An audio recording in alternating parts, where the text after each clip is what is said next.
Hello students, welcome to the standard tutorial. गति 100 शब्द प्रति मिनट। वीडियो को लाइक और चैनल को सब्सक्राइब जरूर करें और बेल आइकन को दबाना ना भूलें, जिससे आगे आने वाली न्यू वीडियो का नोटिफिकेशन आपके पास आ सके।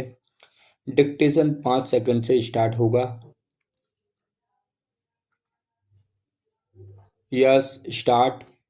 सभापति महोदय, अनुसूचित जातियों और जनजातियों के कमिश्नर ने जो अपनी रिपोर्ट पेश की है, उस रिपोर्ट को देखने से यह मालूम होता है कि इसको तैयार करने में उन्होंने बहुत परिश्रम से कार्य किया है। इसके लिए मैं उनको और उनके सहयोगियों को धन्यवाद देता हूँ। इसके साथ ही मैं इस रिपोर्ट के संबंध में कुछ निवेदन भी करना चाहता हूँ। पहली बात तो यह है कि इस रिपोर्ट को देखने से ऐसा मालूम होता है कि इन कार्यों के लिए जिस धन का उपयोग होता है वह 3 साधनों से प्राप्त होता है: केंद्र सरकार द्वारा, राज्य सरकारों द्वारा और कुछ गैर सरकारी संस्थाओं द्वारा। रिपोर्ट के अनुसार जितना धन इन कार्यों पर व्यय करने के लिए दिया जाना है, उतना धन पूरी तरह से खर्च नहीं हो पाता है।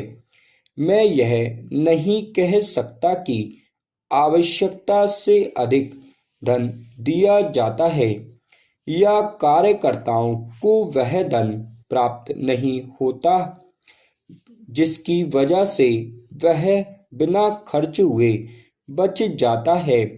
मैं तो यह चाहता हूँ कि जितना धन दिया जाता है उसका पूरा उपयोग हो और कमिश्नर को कहना पड़े कि इस कार्य के लिए जितने धन की आवश्यकता थी उतना धन नहीं मिल पाया और विवश होकर हमें उस आवश्यक कार्य को बीच में ही रोकना पड़ा।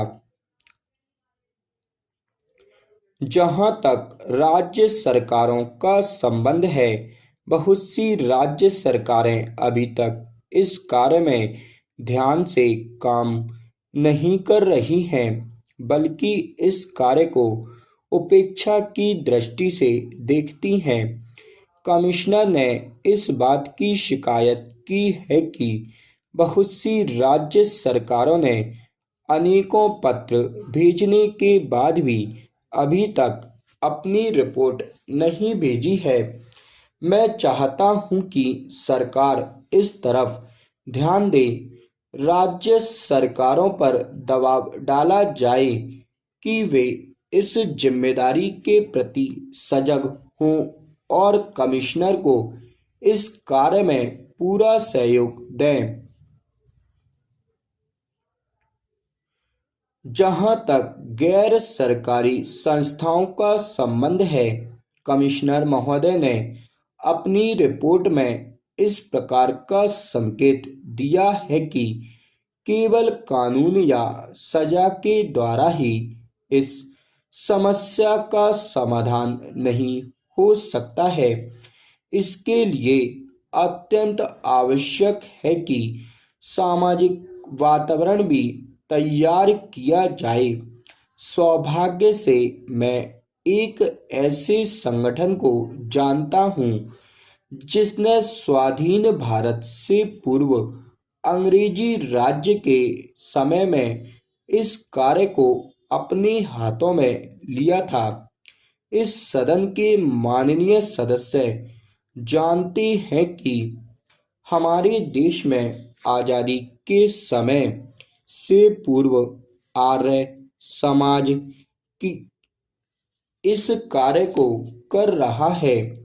उसने जाति भेदभाव और छुआछूत तथा इस प्रकार की अन्य बुराइयों को समाज से दूर करने के लिए बहुत काम किया है। मेरा अपना विचार है कि इस प्रकार की जितनी संस्थाएं इस समय देश में काम कर रही हैं, सरकार उनके साथ पूरा सहयोग करे, उनको सहायता दे ताकि वे और अधिक उत्साह से काम कर सकें। इन संस्थाओं के द्वारा सामाजिक स्तर पर हम जितना भी प्रचार कर सकें वह हमारे देश के लिए बहुत ही लाभदायक होगा। स्टॉप।